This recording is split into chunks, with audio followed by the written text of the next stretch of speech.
அல்லேலூயா. கர்த்தருடைய பரிசுத்த நாமம் மகிமைப்படுவதாக. இந்த நாளிலும் வேத புஸ்தகத்தை திருப்பி கர்த்தர் வார்த்தைக்கு நேராக செல்லலாம். 1 யோவான் 2வது அதிகாரம், நேற்றைக்கு வாசித்ததை 3, 4, 5வது வசனத்தை நம்ம வாசிக்கலாம். நேற்றைக்கு நம்ம 3, 4 வாசித்தோம். இன்னைக்கு 3, 4, 5 வாசிக்கலாம். அவருடைய கற்பனைகளை நாம் கைக்கொள்கிறவர்களானால் அவரை அறிந்திருக்கிறோம் என்பதை அதனால் அறிவோம். அவரை அறிந்திருக்கிறேன் என்று சொல்லியும் அவருடைய கற்பனைகளை கைக்கொள்ளாதவன் பொய்யனாய் இருக்கிறான், அவனுக்குள் சத்தியம் இல்லை. அவருடைய வசனத்தை கைக்கொள்கிறவர்களிடத்தில் தேவ அன்பு மெய்யாக பூரணப்பட்டிருக்கும். நாம் அவருக்குள் இருக்கிறோம் என்பதை அதனாலே அறிந்திருக்கிறோம். அல்லேலூயா. நாம் அவருக்குள் இருக்கிறோம் என்பதை அதனாலே அறிந்திருக்கிறோம். நேற்றைக்கு வராதவர்களுக்காக கொஞ்சம் அது நேற்றைக்கு நாங்கள் பேசின காரியத்தை மட்டும் நினைப்பூட்டி வேகமாய் இந்த நாளுக்கான காரியத்தை நாம் தியானித்து கர்த்தருடைய வார்த்தையிலே நாம் பெருகும்படி கர்த்தர் நமக்கு கிருபை பாராட்டுவாராக. கர்த்தர் இந்த 3 நாட்களும் பேசும்படியாய் சொன்ன வார்த்தை அந்த 2வது அதிகாரத்தில் 4வது வசனம், அவனுக்குள் சத்தியம் இல்லை. ஒரு மனுஷனை குறித்து இங்கே யோவான் சொல்லும் பொழுது அந்த மனுஷனை யோவான் பார்க்கும் பொழுது பாருங்க, அந்த 2வது அதிகாரம் 1வது வசனத்தில் எழுதுகிறார், என் பிள்ளைகளே, நீங்கள் பாவம் செய்யாதபடிக்கு இவைகளை உங்களுக்கு எழுதுகிறேன். அர்த்தம் எழுதுகிறார்கள். ஒருவன், யார் அந்த ஒருவன்? ஒருவனை, ஒரு விசுவாசியை அல்லது ஒரு தேவ பிள்ளையை அல்லது யோவான் பார்க்கிற ஒரு மனுஷனை குறித்து அவர் பேசுகிறார். பிள்ளைகளை, உங்களுக்காக நான் எழுதுகிறேன். ஒரு மனுஷனை ஆராய்ந்து பார்ப்பது போல. நான் போன வாரம் சாலமோன் ஞானி ஒரு மனுஷனை ஆராய்ந்து பார்த்தான் இல்லையா? மனுபுத்திரரை பார்த்தான், தேவபுத்திரரை விட்டு விட்டான். அப்ப மனுபுத்திரருக்கு ஜீவ விருட்சம் போலதான் ஆசீர்வாதம், ஆனால் தேவபுத்திரருக்கு ஜீவ விருட்சமே ஆசீர்வாதம் என்பதை பார்த்தோம். ஆனால் இன்றைக்கு யோவான் அதை பார்க்கும் பொழுது ஒரு மனுஷனை பார்க்கிறான். அந்த மனுஷனுடைய வாழ்க்கையில அவன் எதை தேடுறான்னா சத்தியத்தை தேடுகிறான். அந்த மனுஷனுடைய வாழ்க்கையில சத்தியத்தை தேடுகிறான். எந்த அளவிற்கு அவனுடைய இருதயத்துக்குள்ள சத்தியம் இருக்குது என்பதை தேடும் பொழுது அவன் நல்ல ஒரு விசுவாசியாக இருக்கிறான், வேத வசனத்தை வாசிக்கிறவனாக இருக்கிறான், ஆராதனைக்கு போகிறவனாக இருக்கிறான், கர்த்தருடைய வார்த்தைகளை கைக்கொள்கிறவனாக இருக்கிறான். ஆனால் கீழ்ப்படிதல் அவனுக்குள்ள இல்லாததுனால, அதாவது வசனம் அவனுடைய இருதயத்துக்குள்ள இல்லாததுனால, நேற்றைக்கு சொன்னது போல ஆண்டவராகிய தேவன் இஸ்ரவேல் ஜனங்களை வேறு பிரித்து கொண்டு வரும் பொழுது அவர் முதலாவது சொன்ன வார்த்தை என்னன்னா, என் கட்டளைகளையும் கற்பனைகளையும் கை கொள்ளும்படிக்கு எச்சரிக்கையா இருங்கள். வேதத்துல நிறைய இடத்துல எச்சரிக்கை கொடுத்து ஆண்டவர் பேசவே இல்லை. இந்த டேஞ்சர் சிம்பிள் நிறைய இடத்துல என்ன செய்யல, போடவே இல்லை. அநேக இடங்கள்ல பவுல் ஆலோசனை சொல்றாரு. ஆனா தேவன் தம்முடைய ஜனத்தோடு கூட பேசும் பொழுது சில காரியங்கள் என்ன செய்யாது, எச்சரிக்கிறார். அப்படி எச்சரிக்கிற ஒரு காரியம் என்ன அப்படின்னா, என் கட்டளைகளையும் என் கற்பனைகளையும் கை கொள்வதற்கு எச்சரிக்கையார் என்று சொன்னார். அந்த எச்சரிக்கையை தான் இங்க அன்போடு கூட இணைத்து யோவான் பேசும்போது சொல்றாரு, நான் ஒரு மனுஷனை பார்க்கிறேன், அந்த மனுஷனுக்கு உள்ள நியாய பிரமாணம் இருக்குது இல்லையா? அந்த நாட்களில் வேதம் எழுதப்படவில்லை. அவன் ஒருவேளை வேதபாரகனாக இருக்கலாம், பரிசேயனாக இருக்கலாம், ஒருவேளை ரட்சிக்கப்பட்ட யூதனாக இருக்கலாம், கிரேக்கனாக இருக்கலாம், ஏதோ ஒரு மனுஷன். அவனை பார்க்கும் பொழுது அவன் என்ன சொல்றான், நான் ஆண்டவரை அறிந்திருக்கிறேன்னு சொல்றான், எனக்கு தேவனை தெரியும், நான் நியாயப்பிரமாணத்தை கற்றிருக்கிறேன் சொல்லுவான், கற்பனைகளையும் கட்டளைகளையும் தான் சொல்றான். அதற்காக தான் எடுத்துக்காட்டாக நான் சொன்னேன், ஒருவன் தேவனிடத்துல வந்து நான் நித்திய ஜீவனை சுதந்தரிப்பதற்கு என்ன செய்ய வேண்டும் என்று சொல்லி கேட்ட பொழுது அவனை ஆண்டவர் கேட்கிறார், நியாயப்பிரமாணத்துல என்ன எழுதியிருக்கிறது? என்ன எழுதியிருக்கிறது? உன் தேவனாகிய கர்த்தரிடத்துல முழு உள்ளத்தோடும் முழு இதயத்தோடும் அன்பு கூறுவாயாக அப்படின்னு எழுதியிருக்கிறது. அவன் சொன்னான். அப்ப ஆண்டவர் சொன்னா, உனக்கு இருக்கிறதெல்லாம் வச்சு தனித்திற்கு கொடு என்று சொன்னான். அவனுடைய இருதயத்துல என்ன இல்ல, பரலோகம் இல்ல. உலகத்தின் ஆசோதனையினால் அவன் இதயம் நிறைந்திருந்ததுனால அந்த இடத்துல அவன் செயல்பட முடியாமல், அந்த கர்த்தருடைய வார்த்தைக்கு கீழ்ப்படிய முடியாமல் போய்விட்டது. அப்படிப்பட்ட சம்பவங்கள் எல்லாம் பார்த்துதான் யோவான் இங்க ஒரு காரியத்தை சொல்கிறான். 3வது வசனத்தை பாருங்க, அவருடைய கற்பனைகளை நான் கைக்கொள்கிறவரானால் அவரை அறிந்திருக்கிறோம் என்பதை அதனால அறிவோம். இப்ப கற்பனைகளை கை கொண்டா என்ன இருக்குது? ஒவ்வொரு இடத்துலையும் ஒவ்வொரு கற்பனை இருக்குது. எனக்கு நேற்றைய செய்தியில் ஒரு கேள்வி இருந்தது, சும்மா கட்டளை கற்பனை கட்டளை கற்பனைன்னு சொல்றீங்களே, கட்டளைனா என்ன, கற்பனைனா என்ன அப்படின்னு கேள்வி வந்தது இல்லையா? ஒவ்வொரு கட்டளைகளையும் கற்பனைகளையும் பார்க்க போனால் பழைய ஏற்பாட்டு காலத்தில் அநேக கட்டளைகள் கற்பனைகள் நியாய பிரமாணங்கள் கொடுக்கப்பட்டிருக்கிறது. ஆனால் புதிய ஏற்பாட்டுல ஆண்டவராகிய இயேசு சொல்லும் பொழுது 2 தான் சொன்னார். என்ன சொன்னார்? ஒன்று, விசுவாசிகளே 2 கட்டளை, 10 இல்ல, 2.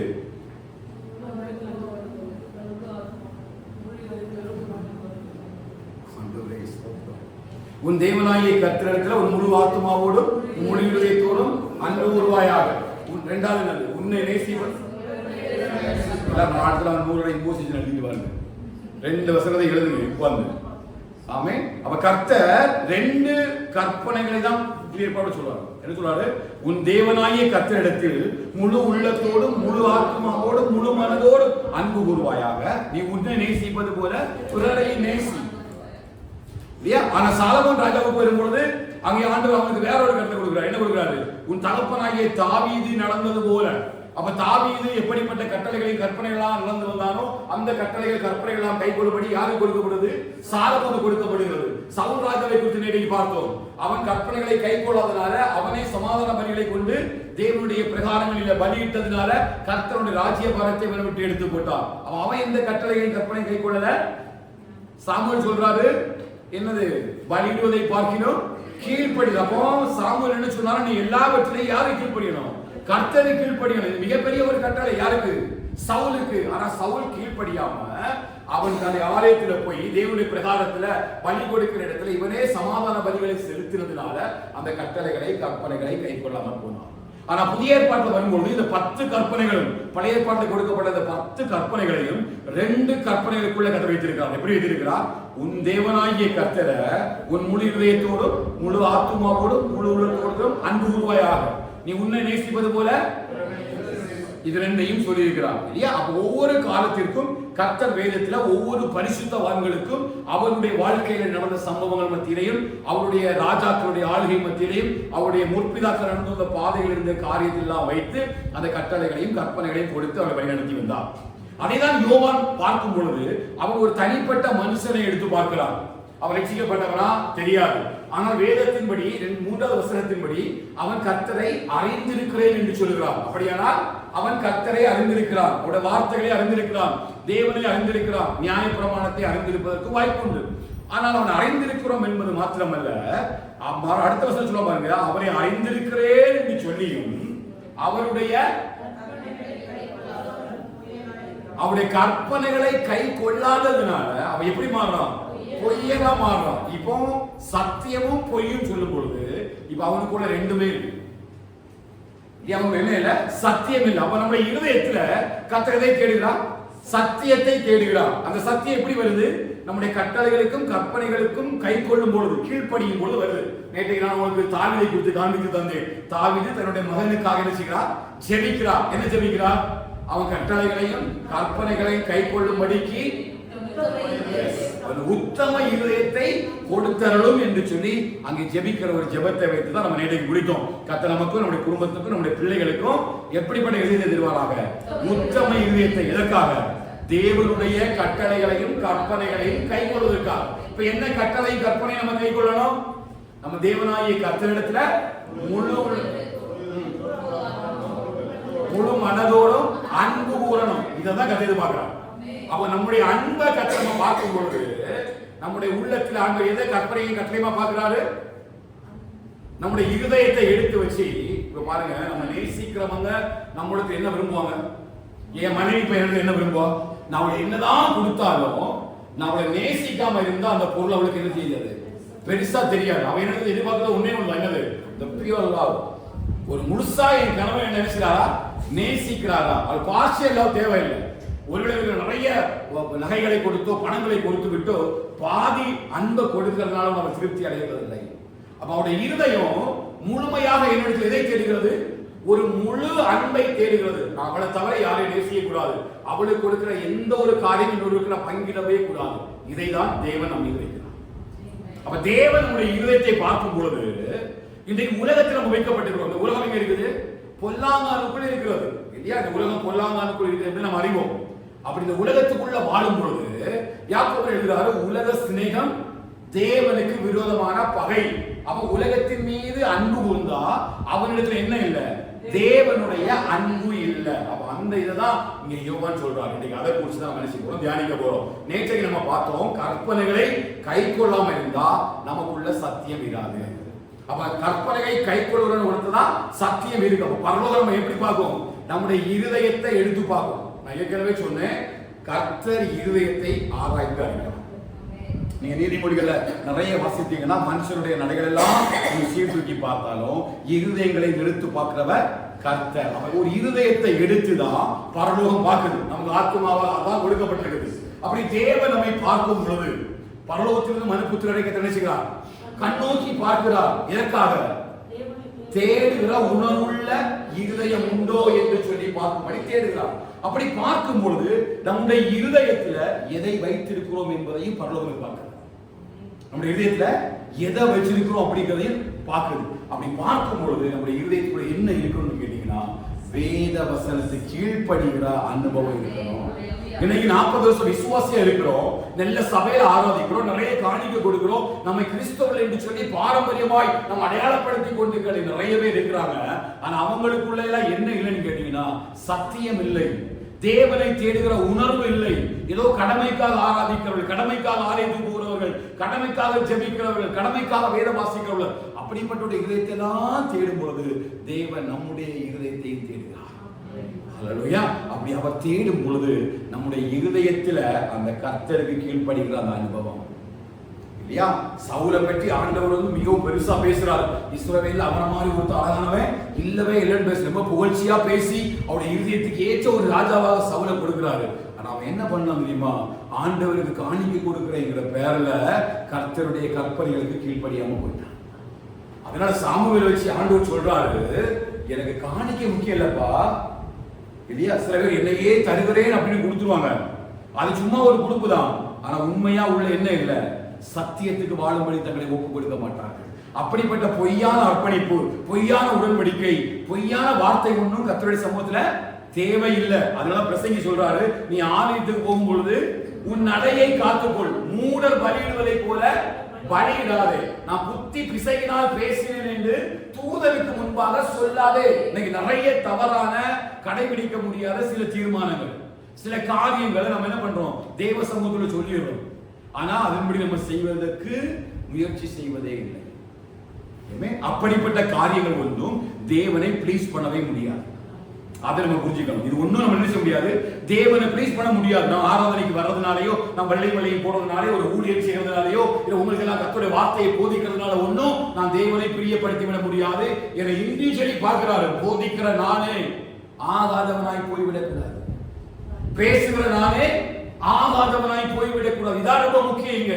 அதனால தீமோத்தேயுக்கு தெளிவா அப்போஸ்தலன் பவுல் ஊழியத்தை குறித்து 1 தீமோத்தேயு 2 தீமோத்தேயுல எல்லாம் எழுதும்போது, நீ முதல்ல விசுவாசிகளுக்கு உன் நடக்கையில, விசுவாசத்தில, அன்பில, கற்பில முன்மாதிரியாயிரு, அவர்கள் உன்னை பார்க்கட்டும்.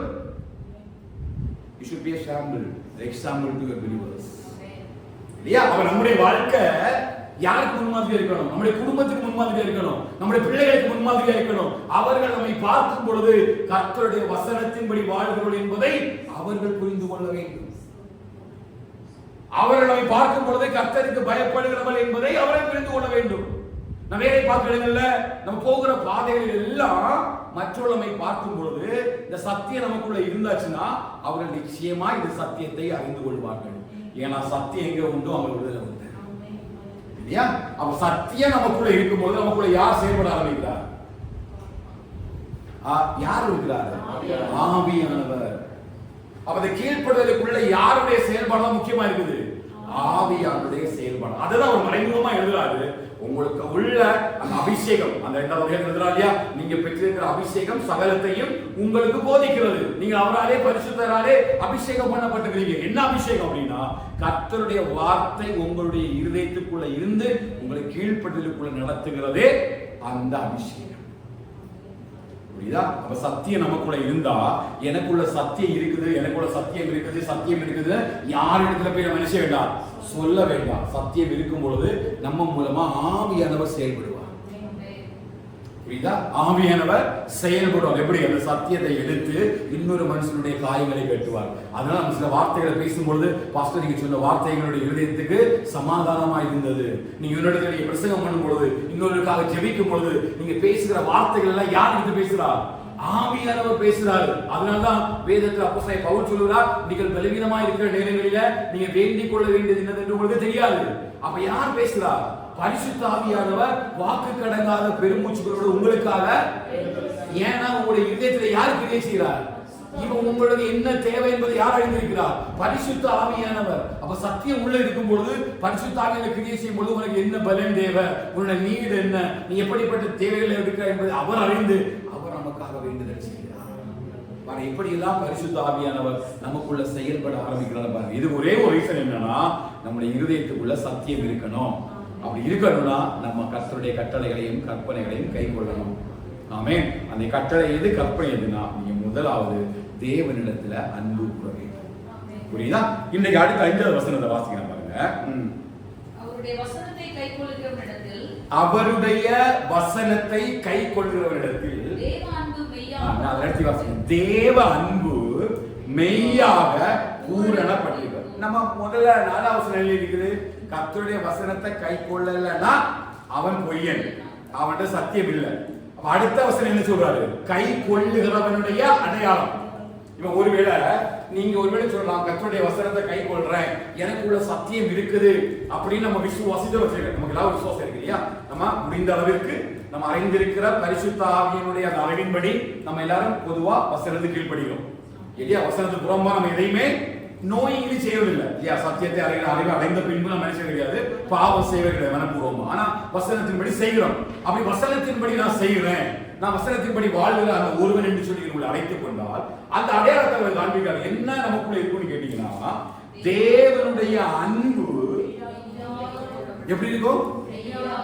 மெய்யாகனா உண்மையாகவே ஒரு தேவனுடைய அன்பு உங்களிடத்துல பரிபூரணப்பட்டுக்குன்னா நிறைவாக இருக்கும். அப்ப மெய்யான ஒரு அன்பு இருக்குன்னா எங்கேயோ பொய்யான அன்பும் செயல்படுகிறது. அவர் ரெண்டையுமே ஒரு நல்ல கட்டுறாரு.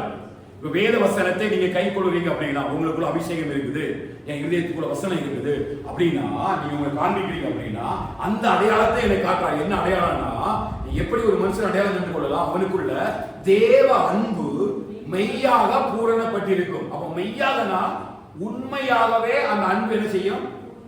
பரிபூரணம் இருக்கும். இப்ப ஒரு இடத்துல பரிபூரணத்தினால அது என்ன செய்யும்? வெளியில வரும். இருதயத்தினுடைய நிறைவினால வாய் பேசு. இப்ப இந்த அன்பு என் மனைவிக்கு முழுசுமா இருக்கு அப்படின்னா, அதை நான் வந்து என் மனைவிக்கு அன்பு செலுத்துறேன்னு சொல்லிட்டு I love you wife, I love you wife எழுதி ஒரு போஸ்ட் போட்டுட்டு நடக்க வேண்டிய அவசியமே இல்லை. Is it needed?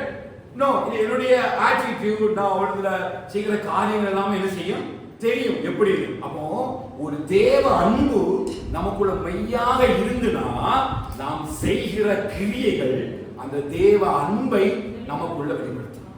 புரிஞ்சவங்கடாமேன்னு சொல்லுங்க. இப்ப நீங்க ஜெபிக்கணும் அப்படின்னு யாரும் உங்களை கூப்பிடணும் அவசியம் கிடையாது. இன்னைக்கு ஜெபம் இருக்கு சபையில வாங்கன்னு போஸ்டர் போட வேண்டாம்.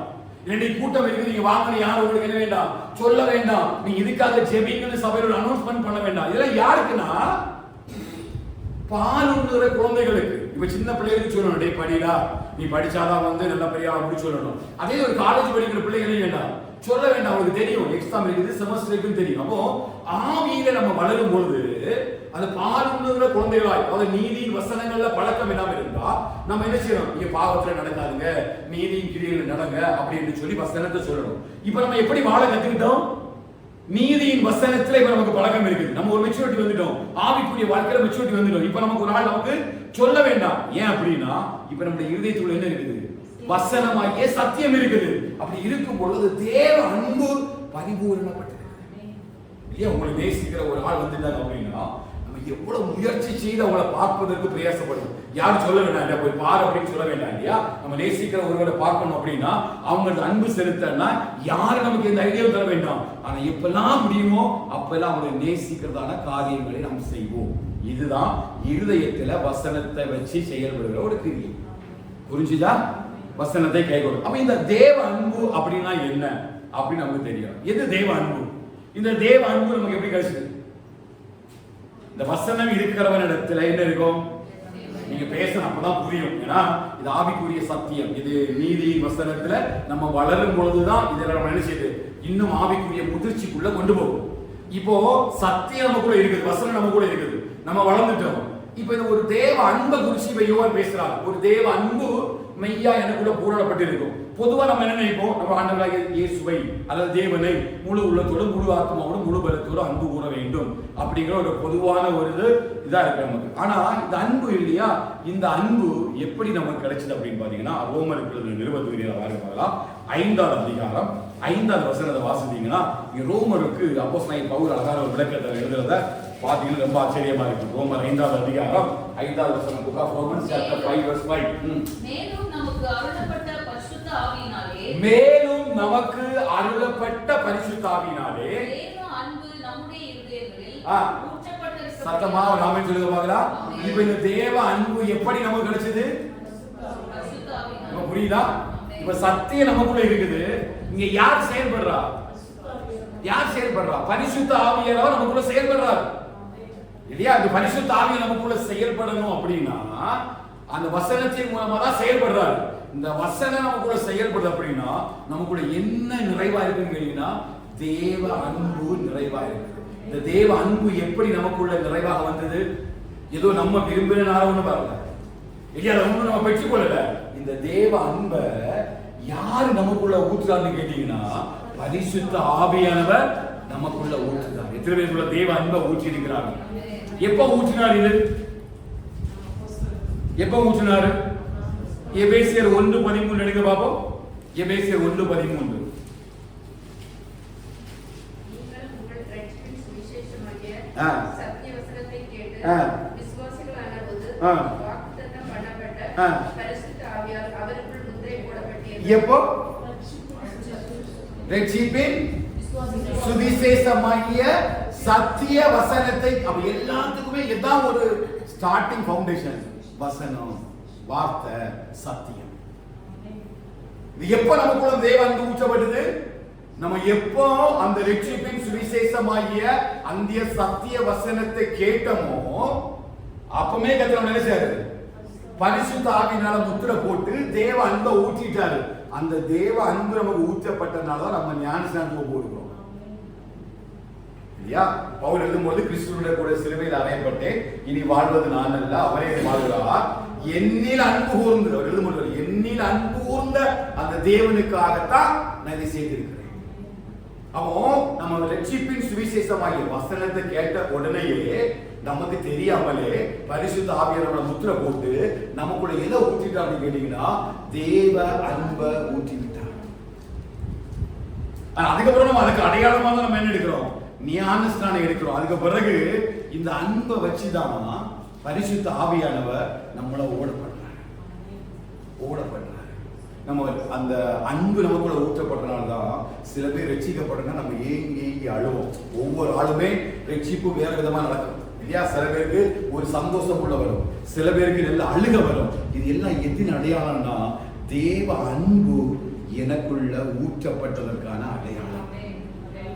இதை புரிஞ்சிருக்கிறீங்களா?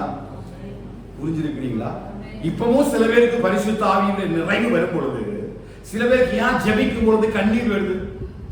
நம்ம என்ன கண்ணீர் நிறைய கட்டி வச்சிருக்கிறோமா? உள்ள கண்ணாடி பையில போட்டு தொங்க வச்சுட்டு ஜெபிக்கிறதெல்லாம் ஒரு குத்தி விட்டாச்சுன்னா கண்ணீர் வருமா? இல்ல, என் இருதயம் அன்பினால நிறைகிறது. இதனால் நிறைகிறது? அன்பினால நிறைகிறது. அவர் எனக்கு பாராட்டின அந்த அன்பினால என் இருதயம் பொங்கி பொங்கி பொங்கி என்ன அறியாமலே யாருக்காக உடையாத இருதயம், யாருக்காகவே அழாத இருதயம், எவ்வளவு பெரிய காரியத்தை கேட்டால் அழாத இருதயம் தேவ சமூகத்தில் வரும் பொழுது நான் உடைந்து அழ ஆரம்பிக்கிறேன். சின்ன பிள்ளையை போல உடைந்து அழ ஆரம்பிக்கிறேன். யார் செயல்படுறா தெரியுமா? பரிசுத்த ஆவியானவர் வசனத்தின் மூலமா உள்ள செயல்படுவார். இந்த அன்பை நம்ம இழந்து விடுறோம். புரியுதா? இந்த அன்புதான் சத்தியத்திற்கு அடையாளம். வேற யாரிடத்துல பேசும்போது என்ன பண்ணும்? ஸ்ட்ராங்கா பேசுவோம், ஒரு வழி பாத்துக்கலாம், என்ன ஆனாலும் நான் ஒண்ணும் பண்ண மாட்டேன், பாத்துக்கலாம், என்ன பண்ணணும்னு தெரியும் அப்படிலாம் பேசுற இதே இருதயம், ரொம்ப ஸ்ட்ராங்கா இருக்கிற இருதயம் தேவ சமூகத்துல வந்து முழங்கால் படிக்கிட்டு கண்ணை மூடின உடனே என்ன வரும்? சில பேருக்கு வார்த்தை வராது, அழுக வரும். ஏன்னா தேவ அன்பினால கர்த்தர் உன்னை உடைக்கிறார். எப்படி உடைக்கிறார்னா, பயப்படாத, நான் உனக்காக இருக்கிறேன். உனக்கு ரட்சிப்பை தந்தது நான் இல்லையா? இப்ப அதே 5வது அதிகாரம் 8வது வசனத்தை வாசிங்க. ரோமர் 5வது அதிகாரம் 8வது வசனக்கா. நாம் பாவிகளாய் இருக்கையில்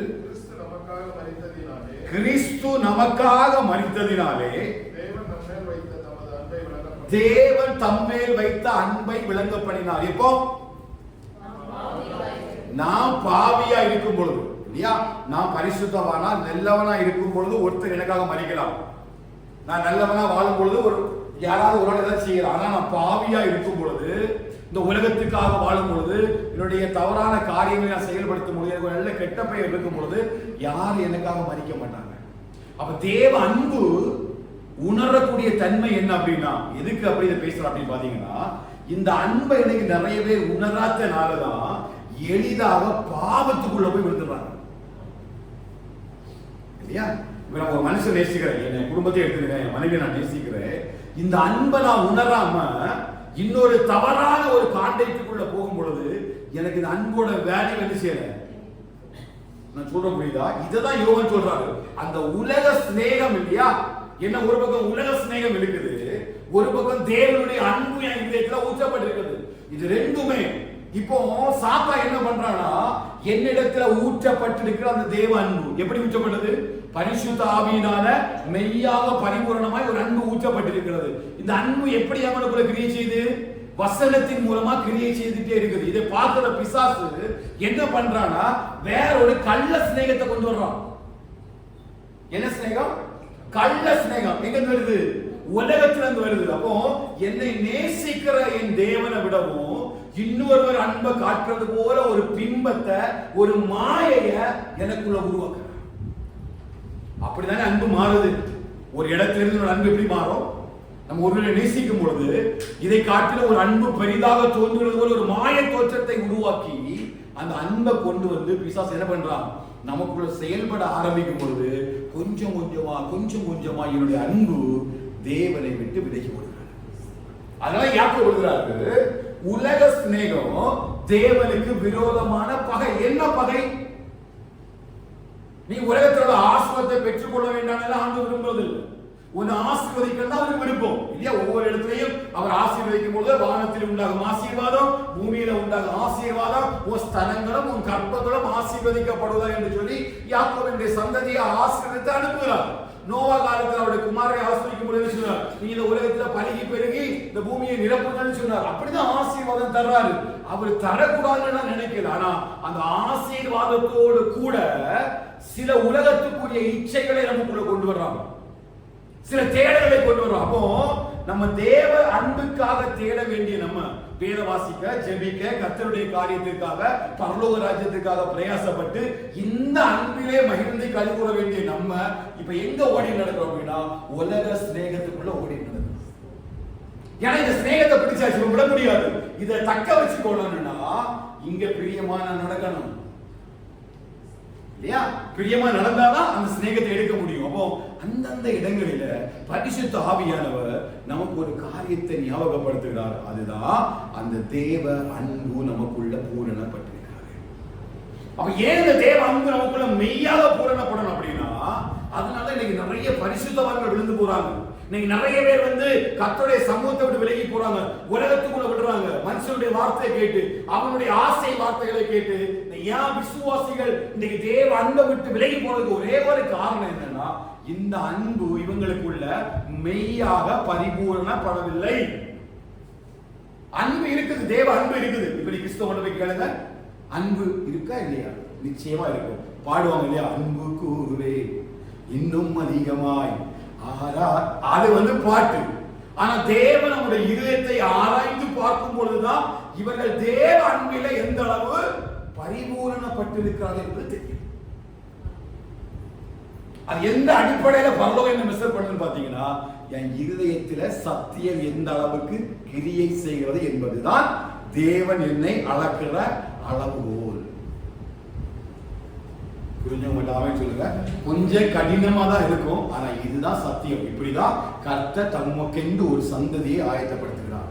அதுக்குதான் பரிசுத்த ஆவியானவர் சபைகள்ல கொடுக்கப்பட்டார். இதற்குதான் பரிசுத்த ஆவியானவர் ஒவ்வொரு நாளும் நெருக்கி ஏவுகிறார். அதான் கலத்தியருக்கு அப்போஸ்தலன் பவுல் எழுதும்போது, நீங்கள் பெற்றுக்கொண்ட பரிசுத்த ஆவியை துக்கப்படுத்தாதீர்கள். எப்ப துக்கப்படுறாரு? நீ உலக சிநேகத்திலே போகும் பொழுது, தேவ அன்பை விட்டு வெறுக்கும் பொழுது, அவர் அந்த தேவ அன்பை உனக்குள்ள இவ்வளவு பரிபூரணம் பண்ணியிருக்கிறாரு. ஆனா அந்த தேவ அன்பை விட்டு நீ போகும் பொழுது, இங்க உலகத்துக்கான சிநேகத்துக்கு போகும் பொழுது ஆவியானவர் என்ன பண்றாரு? துக்கப்படுகிறார். அப்ப ஒரு மனுஷனை கர்த்தருடைய ஆவியானவர் அந்த சத்தியத்தை வச்சு தேவ அன்புக்குள்ள நினைக்கிறார். என்ன சொல்றாருன்னா, நீ பாவியா இருக்கையில உனக்காக ஒரு மரித்த ஒரு தேவன், வேற யாரும் உனக்காக மறிக்கல. ஆனா இன்றைக்கு நீ எங்க இருக்க வேண்டியவன்? பாவத்தில் வாழ்ந்திருக்க வேண்டியவன். ஒருவேளை பாவத்தின் நிமித்தமாக உனக்கு மரணமே சம்பவித்திருக்கலாம், பாவத்தின் நிமித்தமாக உனக்கு அநீதி சம்பவித்திருக்கலாம். ஆனா அதுல ஒன்றும் கைவிடாம கர்த்தர் இதுவரையில உன்னை நடத்தி வந்த தேவனை விட்டு எப்படி உங்களால போக முடியும்? அததான் கலாத்திய சபைக்கு பவுல் எழுதுறாரு, புத்தி இல்லாத கலாத்தியரே இவ்வளவு சீக்கிரமாய் தேவனை விட்டு விலகும்படிக்கு. இல்லையே யோவான் ஸ்நானம் சொல்லும்போது, விரியன் பாம்பு குட்டிகளே, பகல் கோபத்துக்கு தப்பித்துக் கொள்வதற்கு உங்களுக்கு வகை காட்டினவன் யார்? அப்ப இதெல்லாம் யார் மூலமா இங்கே செயல்படுத்தப்பட்டிருக்கிறீங்கன்னா, பரிசுத்த ஆவியானவர் நமக்குள்ள வச்சிருக்கிற தேவ அன்பினாலதான் புரிந்து கொள்ள முடியும். அவன் தேவ அன்பு ஒருத்தனுக்குள்ள இருந்தாச்சுன்னா அவனால பாவம் செய்ய முடியாது. தேவ அன்பு இல்ல பாவம் செய்ய முடியாது. அவன் பாவத்துல விழவே மாட்டான். அதனால வேதம் சொல்லுது, நீதிமான் 7 தரம் விழுந்தாலும் எழும்பணும். யார் நீதிமான்? தேவ அன்பில் இருக்கிறவன். ஒருவேளை தெரியாம விழுந்துட்டான், தாவீதை போல விழுந்துட்டானா கதறலாம் தேவ சமூகத்தில், ஆண்டவரே இப்படி சமூகத்தை விட்டு என்ன விட்டுறாங்க, இப்படி ஆவியை என்ன விட்டு எடுத்துறாங்கன்னு சொல்லி கதறுகிற ஒரு தாவீதை போலதான் நீதிமான் எழுத முடியும். அதே வேதம் நமக்கு சொல்லுகிறது, அடிக்கடி கடிந்து கொள்ளப்பட்டோம், தன் பிடரியை கடினப்படுத்துகிறவன் விடுவாரு, நல்ல நூல் எடுத்து விடுவாரு, ஆனா திடீர்னு ஒரு நாள் கண்ணியே இருக்குவா. அப்ப ஒவ்வொரு நாளும் நம்ம தேவ அன்பில நம்ம பலப்படணும், தேவ அன்பில நம்ம உறுதியா இருக்கணும். அதான் அந்த முதல் கற்பனை. என்ன கற்பனை? உன் முழு மனதோடு, முழு ஆத்மாவோடு, முழு இதயத்தோடு, முழு பலத்தோடும் உன் தேவனாகிய கர்த்தரிடத்தில். அப்ப தேவன் உன் இருதயத்தை எடுத்து பார்க்கும் பொழுது தேவனுடைய அன்பு நம்முடைய இருதயத்துல இருக்கிறதா என்பதை கத்தர்க்கலாம் இல்லையா? நம்ம ஒரு ஆளை பார்க்கும்போது தானே பார்ப்போம் நம்ம எந்த அளவுக்கு நேசிக்கிறாங்க, அதுதான் நமக்கு சந்தோஷம். பொய்யா நம்மள ஒரு ஆள் நேசிக்கிறாங்க அப்படின்னா நமக்கு அதுல ஒரு உடன்பாடே இருக்காது இல்லையா? ரொம்ப மனசு கஷ்டமா இருக்கும். யோசித்து பாருங்க, இந்த உலகத்துல ஆண்டவர் நம்ம எல்லாரையும் படைத்து அழைத்து நம்ம வீட்டு பக்கத்துல நம்ம குடும்பத்துல எத்தனை பேர் இருந்த பிறகும் நமக்கு ரட்சிப்பை தந்து சத்தியத்தை தந்து அவரோட அன்பை நம்ம கூட தந்து ஒரு சபையில வச்சு உட்கார வச்சுட்டு நீ நேசிக்கணும் அப்படின்னு விரும்பக்கூடிய நேரத்துல நம்மளோட முழுமையான ஒரு நேசம் ஆண்டவருக்கு இல்லாம இருந்தா இல்லையா? நேசம் இப்ப பார்ஷியலா ஆகும் பொழுது உலக மனுஷனே விரும்ப மாட்டேங்கிறான் இல்ல, உலக மனுஷனே விரும்ப மாட்டேங்கிறான். தேவன் எப்படி விரும்புவார்? இப்ப 1 யோவான் 4வது அதிகாரம் 10வது வசனத்தை வாசித்தீங்க அப்படின்னா, 1 யோவான்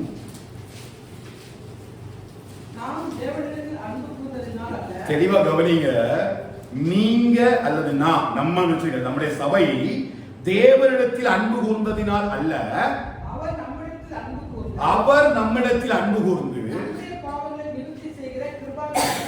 நம்முடைய பாவங்களை நிவர்த்தி செய்கிற கிருபாதார பலியாக சாக்ரிஃபைஸாக தம்முடைய குமாரனை அனுப்பினதினாலே இந்த அன்பு உண்டா இருக்கிறது. அப்ப இந்த அன்பு எனக்கு எப்படி வந்துச்சு? நான் அன்பு கூர்ந்தனாலயா? யார் என்னை தேடி வந்தார்? நான் அவரை தேடி போகல, அவர் என்னை தேடி வந்தார். பாருங்க, நீ உங்க வாழ்க்கையை யோசித்து பாருங்க. நம்ம ஒவ்வொருவரும் ஒவ்வொரு குடும்பத்துல ஒவ்வொரு பாட்டுல இருந்து வந்திருக்கிறோம் இல்லையா? நம்ம எல்லாரும் எது இணைத்திருக்கிறது? சுவிசேஷம் என்கிற தெய்வ அன்பு இணைத்திருக்கிறது. இது எப்படி நம்ம கிடைச்சது? எல்லாருக்கும் ஒரே மாதிரி கிடைக்கல. ஒரு கிறிஸ்தவ குடும்பத்துல பிறந்த அப்படி கிடைச்சதா? அக்காவுக்கு கிடைச்ச அன்பு வேற மாதிரி, அவங்களுக்கு கிடைச்ச அன்பு வேற மாதிரி, அண்ணன் கிடைச்ச அன்பு வேற மாதிரி. அப்ப ஒவ்வொருவருக்கும் தேவ அன்ப கர்த்தர் எப்படி கிடைக்கணுமோ அப்படி பெர்ஃபெக்ட்டா கிடைச்சிருக்கிறார். எப்படி அந்த அன்பை விட்டுட்டு நம்ம போக முடியும்? இன்னைக்கு உலகத்துல தான் சிநேகிக்கிற ஒரு பெண்ணுக்காக தன் ஜீவனை விடுகிற எத்தனையோ வாலிபர்கள். ஒன்னே ஒண்ணுதான் அவங்களுக்கு, அந்த ஒரே ஒரு சொந்தம் தான். என்ன சொந்தம்? ஒரு அன்பு. அந்த அன்பு கிடைக்காதனால என்ன சொல்றாங்க? தங்களுடைய உயிரை மாய்த்துக் கொள்கிறார்கள். அப்போ உயிரை விடவும் விலையேற பெற்றது ஒண்ணுன்னு நினைச்சாரு ஒன்றும் இல்ல. ஆனா தேவன் நமக்கு பாராட்டின அன்பு இருக்கு தெரியுமா? அந்த அன்பு, இந்த நேசம் உயிரை விடவும் தெரியுது. வாசிக்கிறீங்களா? உன்னத பாட்டுன்னு நினைக்கிறேன். உன்னத பாட்டுல அழகா அந்த வார்த்தை அடிக்கடி என்னை கவர்ந்த வார்த்தை, நான் அடிக்கடி படிக்கிற ஒரு வசனம் உண்டு. 8வது அதிகாரம் 6வது வசனம் பாருங்க.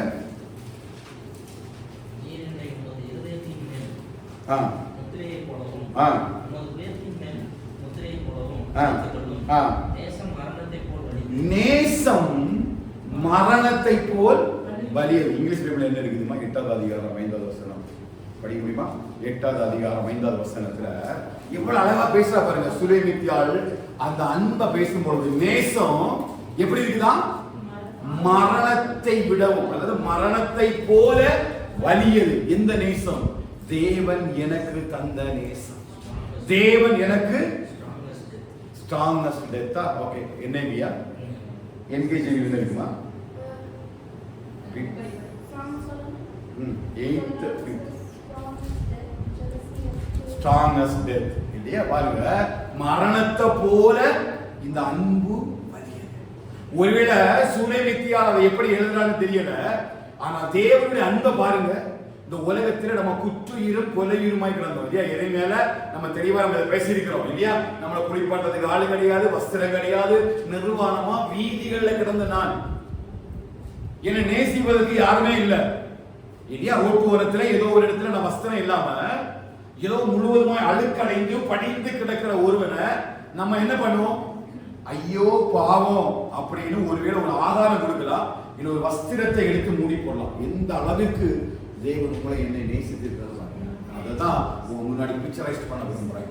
இந்த அன்பை விட்டு விலகி போனீங்கன்னா இதை விடவும் கொடியது உலகத்துல வேற எதுவுமே இல்லை இல்லையா? ஒரு சாதாரணமா ஒரு ரோட்டில் ஒரு மனுஷனை பார்க்கிறோம், வஸ்திரம் இல்லாம இருக்கிறான், அழுக்கு அடைஞ்சிருக்கிறான், சாப்பிட்டு நிறைய நாளாச்சு, முடி வெட்டப்படலை, தாடி ஒதுக்கப்படலை, அவனை பார்க்கறதுக்கே அருவருப்பா இருக்கு. நம்ம பக்கத்துல போய் அவனுக்கு கூட உட்கார்ந்து பேசுவோமா? இல்லையா? ஒரு கைண்ட்னஸ் ஆனியும் போவோம், ஏதோ முடிஞ்ச ஒரு சாப்பாடு கொடுப்போம், 100 rupees கொடுப்போம், அவனை பிளஸ் பண்ணுவோம், வந்துருவோம். ஐயோ பாவம், யார் பெத்த பிள்ளையோ அப்படின்னு வந்துருவோம். ஆனா அவர்ஸ்ல நமக்கு அது மறந்து போய்விடும். அந்த தேவன் எனக்கு பார்த்தாரு. எப்படி பார்த்தாரு? என் தொப்புள் கொடி அழுக்கப்படல, என்னை குளிப்பாட்டவே யாரும் இல்லை, எனக்கு வஸ்திரமும் இல்லை, வீதிகளில மூச்சை இட்டு கிடந்த என்னை யாரும் என்ன நேசிக்கவே இல்லை. என் குடும்பம் என்ன நேசிக்கல, என்னோட பெற்றோர் என்ன நேசிக்கிற, என்ன சுற்றிலும் இருக்க நேசிக்கிற. இப்ப கொஞ்சம் ஆராய்ந்து பாருங்க, யார் தான் நம்மளை நேசிக்கிறா? யார் நம்ம உண்மையா நேசிக்கிறாங்க நம்பவே முடியாது. மனுஷன் என்பதை பார்க்கிறோம், நாசியில சுவாசம் உள்ள ஒரு மனுஷனை, மனைவியோ கணவனோ பிள்ளைகளோ, ஒரு டைம் வரும்பொழுது எல்லாரும் விட்டு விலகி போவார்கள். உண்மையான நேசம் என்பது இந்த உலகத்தில் யாரும் தர முடியாது. ஆனா நான் பாவியா இருக்கிற ஒரு முழு அன்பை எனக்கு தந்து என்னை அப்படியே ஆஸ்வதித்து அந்த அன்பை இன்றைக்கு வரைக்கும் till the time in the moments where I stay, இது வரைக்கும் ஒரு அன்பு எனக்குள்ள ஊற்றப்பட்டிருக்குன்னா அது ஒன்றே ஒண்ணுதாங்க, அந்த சுவிசேஷத்தின் மூலமாய் கிடைத்தார். யோவான் சொல்றாரு, அந்த மனுஷனை பார்க்கக்கூடிய நேரத்துல அவன் எவன் ஒருவன் அந்த சத்தியத்தை கை கொள்கிறானோ அவனிடத்துல தேவ அன்பு மெய்யாய் போனான். அவன் கோடி ரூபாய் கொடுத்தாலும், அதனால நீங்க மிஸ்டர்கள் தன்னுடைய கழுத்தை அறுக்க கொடுத்தாங்க, தங்க பிள்ளைகளை சாப்பிட்டு கொடுத்தாங்க. 1000 கதைகளை சொல்ல முடியும். என்னுடைய கூட படித்த எத்தனையோ பேர் இன்னைக்கு புருஷனை இழந்து தனியா ஊழியம் பண்ணுற அநேக என்னுடைய சகோதரன் நான் உங்களுக்கு அழைத்து கொண்டு நான் உங்களால சாட்சி காண்பிக்க முடியும். என்னோட படித்த எத்தனையோ பேர் கைகளை இழந்து கால்களை இழந்து இன்னைக்கு ஜம்மு காஷ்மீர்ல இருக்கிறாங்க. ஊழியத்தின் தான் ஒன்னே ஒண்ணுதான் சுவிசேஷம். ஒரு அழைத்தது நம்மளுக்கு சாட்சி கொடுக்க வைக்க முடியும். ஒரே ஒரு காரியம் தெரியுமா? அவங்களை கேட்டா சொல்லுவாங்க, தேவனுடைய அன்பு எங்களை நெருக்கி. அவர் சொல்றாரு, எதற்காக இந்த காரியம்? தேவனுடைய அன்பை விட்டு என்னை பிரிப்பவன் யார்? மரணம், பசி, பட்டினி, குளிர், நடுக்கம். அவர் தன்னுடைய வருத்தத்தை சொல்லும் பொழுது அவர் என்ன தெரியுமா? என் சுய ஜனங்களால் பந்து ஜனங்கள், அவங்க ரிலேட்டிவ்ஸ் கூட அவன் என்ன செய்யல, மைண்ட் பண்ணல, அவ்வளவு கொடுமைப்படுத்தி இருக்கிறாங்க. எதனால? சுவிசேஷத்தினால. அந்த பவுல் எழுதுறாரு, அவங்க என்ன வேணாலும் பண்ணட்டும், ஆனா ஒண்ணு, தேவனுடைய அன்புக்கு ஈக்குவலா இந்த உலகத்துல ஒருத்தனுமே இல்லை. அதனால தேவனை அறிவிக்காக எனக்கு இந்த எல்லாவற்றையும், ஆங்கில பைபிள்ல தெளிவா இருக்கு, I put him as a garbage. நீ அந்த கார்பேஜ் இத பவுல் விட்டாரோ, நீ நிறைய பேர் அந்த கார்பேஜை தூக்கி நடக்கிறான். உலகத்தில் மேன்மையை கொண்டு நடக்கிறான், படிப்பை கொண்டு நடக்கிறான், தன்னுடைய செல்வத்தை கொண்டு நீங்க பெருசா கார்பேஜை தூக்கி நடக்கிறான். பவுல் சொல்றாரு, I lost everything to know him deeply எல்லாத்தையும் குப்பையா விட்டுட்டு என்னை கர்த்தரை அறிகிற அறிவுக்காக நான் வந்திருக்கிறேன் என்று சொல்லி அப்போஸ்தலன் பவுல் எழுதுறார். இந்த அன்பு தான் பவுலை நெருக்கிடுச்சு. அதான் அவர் சொன்னார், கிறிஸ்து அன்பை விட்டு இல்லையா? உண்மையா நம்ம நேசிக்கிற ஒரு கணவனோ ஒரு மனைவியோ எந்த சூழ்நிலை வந்து அவன் செய்ய மாட்டோம். நம்ம எப்படிதான் உடன்படிக்கை எடுக்கிறோம், வாழ்விலும் தாழ்விலும். அதான் சொல்றேன், எது இன்னைக்கு பாதியிலே விட்டுட்டு 6 மாசத்துல விட்டுட்டு போயிடலாம். எது பிரிக்குது? இன்னைக்கு கோர்ட்டு பிரிக்குது. எது பிரிக்கல? மரணம் பிரிக்கல. இன்னைக்கு ஜட்ஜி பிரிச்சு வைக்கிறாரு, கோர்ட்டு பிரிச்சு வைக்குது. ஏன்? இன்னும் அன்பில் அவங்க நிலைவரப்படல. ஆனா பவுல் எழுதும்போது தேவனுடைய அன்பு, நான் தேவனோடு கூட ஒரு உடன்படிக்கை பண்ணிக்கிறேன். அவர் நம்ம என்ன எழுதுறாரு? நல்ல ஒரு கற்புள்ள கன்னிகையாக நம்மளை ஆண்டவராகிய இயேசு கிறிஸ்து ஒப்பு கொடுத்திருக்கிறாரு. நல்ல கன்னிகையாக நியமிக்கப்பட்டிருக்கிறோம். நம்முடைய அந்த இணைப்பு ஒரு நாளும் வேற எந்த காரியத்தினாலும் விட்டு விடவே கூடாது. அதுக்காக தான் நம்ம ஒவ்வொரு நாளும் அபிஷேகத்தில் இருக்கணும். அதனால அபிஷேகத்தில் பலப்படணும். அதனால வேதத்துல அபிஷேகத்தினால நுகங்கள் உடைய. ஏன் தெரியுமா? இந்த நுகம் இந்த அபிஷேகத்துக்குள்ள வந்து நம்ம அன்பை பிரிச்சுட்டு போயிடும். அதான் பவுலுடைய காரியம். இவ்வளவு அன்பு பாருங்க. பாவிகளா இருக்கையில நம்ம அன்பு கொடுத்ததுனால அல்ல, அவர் என்னை பார்த்து என்னை எடுத்து, அது அந்த நல்ல சமாரியா நீங்க வாஸ்து பார்த்தீங்கன்னா தெளிவா இருக்கு. அது அவனை எடுத்து அவன் காயங்களை கட்டி அவனுக்கு தண்ணீர் வார்த்து அவனை தூக்கி வெந்நீரை வச்சு அவனை சத்திரத்துல கொண்டு போய் சேர்த்து எல்லாத்தையும் செய்து அவனை ஒப்படைச்சிட்டு போயிருக்கிறாரு. நான் திரும்பி வரும்பொழுது ஏதாவது உண்டுனா ஐ வில் ரீபே கத்தெல்லாம் வச்சுட்டு போயிருக்கிறார். அவர் திரும்ப வருவார். நல்ல சமாரியனா என்னை பார்க்கும்படிக்கு மறுபடியும் கர்த்தர் திரும்ப வருவார். இந்த அன்புல நிலைவரப்பட்டிருந்தோம் அப்படின்னா, இந்த தேவ அன்பு நமக்கு இருந்தோம் அப்படின்னா நிச்சயமா நம்மளால என்ன செய்ய முடியாது? பாவம் செய்ய முடியாது. இன்னைக்கு நிறைய பேருக்கு இந்த அன்பு என்ன செய்யல, புரியலைங்க. அன்பு புரியல. பிள்ளைகளை பாருங்க, குடும்பத்தை பாருங்க, அன்பு புரியாததுனால பெற்றோர் சொல்றதை கேட்கறது இல்லை, கீழ்ப்படுகிறது கிடையாது. எங்கேயாவது போய் அடி வாங்கிட்டு அப்புறம் நொண்டி நொண்டி வர்றது. ஏன்? கீழ்ப்படுதல் கிடையாது, அன்பு புரிகிறது இல்லை. அதுதான் பவுல் சொல்றாரு, யோவான் நமக்கு காண்பிக்கிறாரு. இந்த அன்பு உங்களுக்குள்ள மெய்யா இருக்கணும் அப்படின்னா நீங்க வேத வசனத்துல நிறைவேற்றணும். இன்னும் ஒரு காரியத்தை காட்டிட்டு முடிச்சிடுறேன். இப்ப எபேசியர் 2-3 அதிகாரத்துக்கு வாங்க. இங்க இன்னும் பவுல் கொஞ்சம் எபேசிய சபைக்கு இந்த அன்பை குறித்து வேறமா எழுதாரு பாருங்க. எபேசியர் 3 அதிகாரம் 18-19 வாசிக்கிறோம்.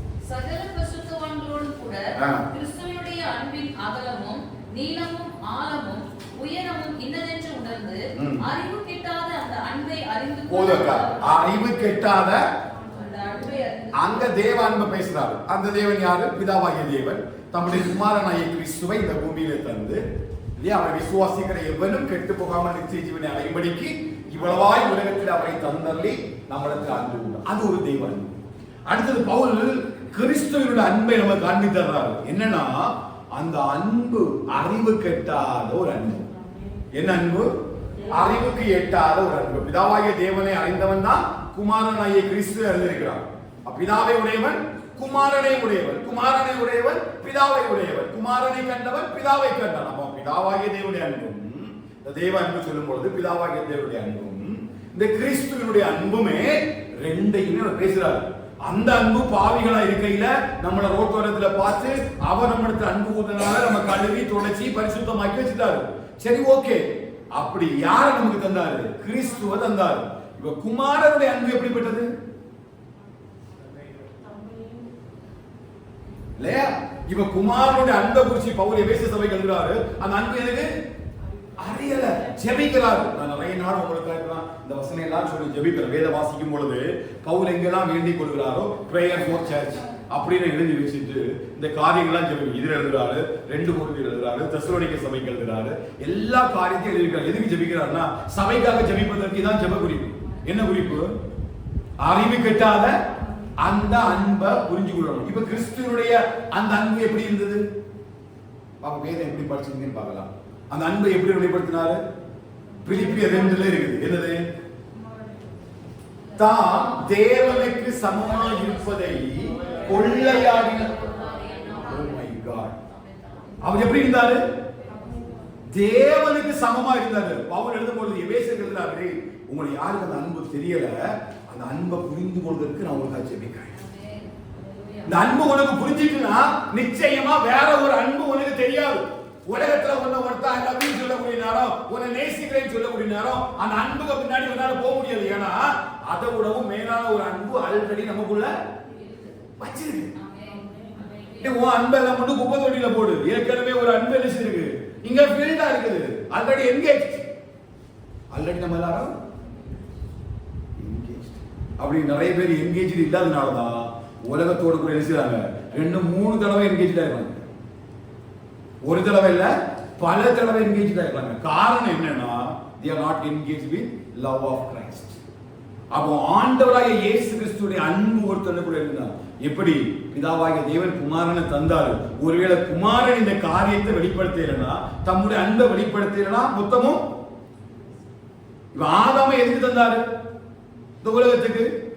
அவனுடைய கீழ்ப்படிதல் மூலமாய் இங்க ஒரு பெரிய மாற்றத்தை கொண்டு வந்தாரு. ஆனா ஆதாம் என்ன பண்ணிட்டான்? கீழ்ப்படியாம போனதுனால மொத்த உலகம் பாவத்துக்குள்ள போயிடுச்சு. ஒருவனுடைய கீழ்ப்படியாமை நிமித்தத்தினாலே மொத்த உலகம் மரித்திருக்க, ஒருவனுடைய கீழ்ப்படினாலே மறுபடியும் இந்த உலகத்துக்கு வந்து ரட்சிப்பு வந்தது என்று சொல்லி ரோமன்ல எழுதப்பட்டிருக்குது. அப்ப பாருங்க, கிறிஸ்துவினுடைய அன்பினுடைய ஆழம் என்ன தெரியுமா? அவர் தேவனுக்கு சமமா இருப்பதை முதல்ல விட்டார். நம்ம எதை விட்டோம்? தேவனுக்காக, இந்த அன்புக்காக எதை விட்டோம்? இந்த உலகத்துல மேன்மையானதோ, இந்த உலகத்துல பெருசா நினைக்கிறதோ, உலகத்துல ஆசீர்வாதம் நினைக்கிற எதையாவது ஒண்ண இந்த அன்புக்காக நம்ம விட்டோமா? அன்புக்காக வீட்டை விடுறீங்க, உங்க அம்மா அப்பா விட்டுறீங்க, உங்களுடைய எல்லா இதையும் விட்டுட்டு வரீங்க, புருஷன் வீட்டுக்கு வரீங்க. ஏன் பெண்கள் எங்க வரீங்க? புருஷன் வீட்டுக்கு எது வரீங்க? உங்களுக்கு ஒரு புது வாழ்க்கை, உங்களுக்கான ஒரு புது கணவன், உங்களுடைய வாழ்க்கை வரும்பொழுது ஒரு அன்புக்காக நீங்க வரீங்க இல்லையா? உங்க எல்லாத்தையும் விட்டுட்டு இங்க வரீங்க. அப்போ தேவன் ஒரு அன்பை நமக்குள்ள வெளிப்படுத்தும் பொழுது, கிறிஸ்துவின் அன்பின் ஆழத்தை வெளிப்படுத்தும் பொழுது, நம்ம வெறுக்கிற அந்த உலகத்தை கூட கிறிஸ்துவுடைய அன்புக்காக நம்ம நினைச்ச முடியல. கிறிஸ்துவினுடையவர்கள் அதன் மாம்சத்தையும் அதன் ஆசைகளையும் அதன் இச்சைகளையும் எங்க அறைகிறாங்க? சத்தமா சொல்லுங்க. சிலுவையில் அறைந்திருக்கிறார்கள். அறைந்தீங்களா? ஆனா அவர் நமக்காக சிலுவையில் அறையப்பட்டார்.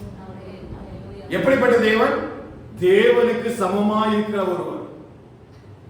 பரலோகத்தில தன் தகப்பனுடைய மடியில செல்ல பிள்ளையாய் வாழ்ந்து கொண்டிருந்தவர். நீதிமொழி எழுதப்பட்டது, வானமும் பூமியும் இந்த உலகத்தில் எல்லாம் உருவாகும் முன்பதாகவே அவர் இருந்தார். நம்ம உருவாக்கும் முன்பதாகவே இருந்தார். இந்த வானம் பூமி எல்லாத்துக்கும் முன்பதாகவே இருந்தார். வேத பாரகர்கள் பரிசேயனை சொல்றாரு, ஆபிரகாமுக்கு முன்பதாகவே நான் இருக்கிறேன். அவ்வளவு ஒரு பெரிய தேவன் எனக்காக தம்முடைய அன்பை வெளிப்படுத்தும்படி இந்த உலகத்தில் வந்தார். இந்த அன்பை எல்லாம் இல்லையா? இந்த அன்பு எப்படி வந்தது? அந்த வார்த்தை கிருபையினாலும் சத்தியத்தினாலும். அந்த அன்பு எப்படி எனக்குள்ள நிறைஞ்சிருக்குது? சத்தியத்தினால நிறைஞ்சிருக்கு. 2 இடத்துல நிறையுது. ஒண்ணு கிருபையினாலும் சத்தியத்தினால். எப்படி கிருபையினால நிறையுது?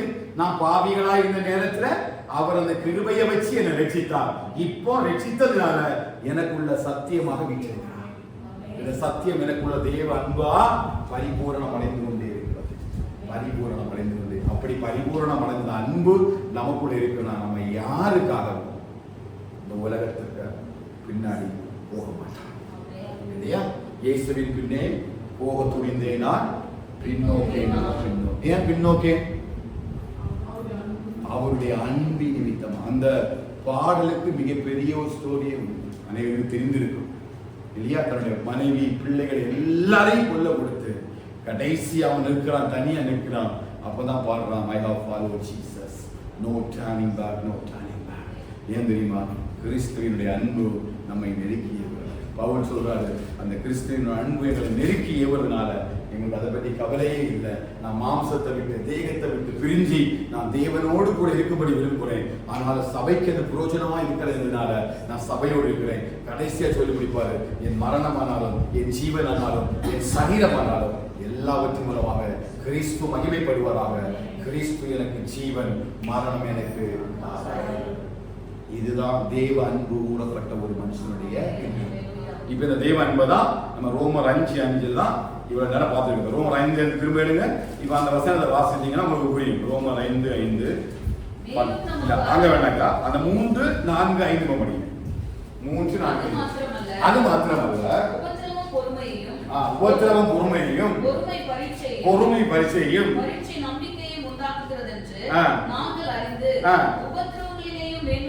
உபத்திரவங்களிலேயும் எளிமை பாராட்டுகிறோம். மேலும் நமக்கு அருளப்பட்ட பரிசுத்த ஆவியினாலே தேவ அன்பு நம்முடைய இருதயங்களில் ஊற்றப்பட்டிருக்கிறபடியால் அந்த நம்பிக்கை நம்மை வெட்கப்படுத்தாது. அந்த நம்பிக்கை உங்களுக்கு வருகிறா.